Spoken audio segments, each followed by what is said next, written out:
So I've had a few critiques about the critiques and a few reactions about the reactions to the new Lantern trailer. So I figured the responsible thing would be to do some reading. It only made sense to visit this book.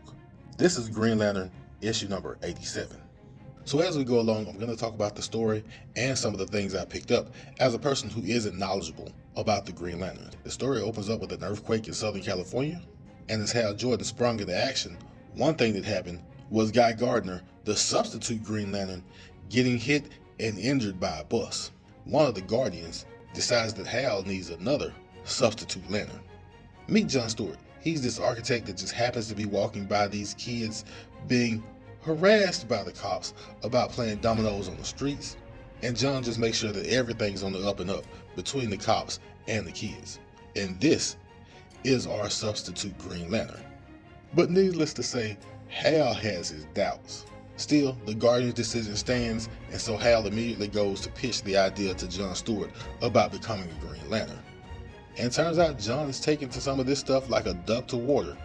It also turns out that John Stewart is not going to wear a mask because he's not trying to hide his face. But this duck is going to have to do more than quack when an out-of-control fuel tanker ends up heading towards the plane carrying Senator Jeremiah Clutcher. And while John does do his job in saving Clutcher and the plane, Clutcher has a bad reputation with people that look like John, if you know what I'm saying. And John's reaction rubs Hal the wrong way because it's unprofessional. And if anyone has a question as to whether John and Hal liked each other in the beginning, this exchange should answer that question. Later on in the rally, Clutcher is going full black people have small brains to the audience, which is a funny way of running for president and also a good way to draw fire from someone who may disagree with your politics. And again, Hal and John spring into action with Hal chasing down the shooter and John stopping a mysterious shooter who we know nothing about. And even though they caught the bad guys, Hal still doesn't trust John. But John is going to put Hal up on game.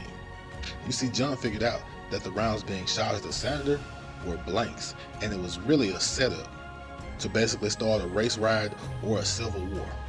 And I'm guessing the Senator was going to end up on top at the end. And in the end, Hal came around on John, but he did tell John that in the beginning he didn't like his style. And John told him that style isn't important any more than color. And that was Green Lantern issue number 87, the first appearance of John Stewart. And lo and behold, a completely earthbound story. Who would have thunk? I'm not saying that you should have to read every book to enjoy movies and shows, but it couldn't hurt.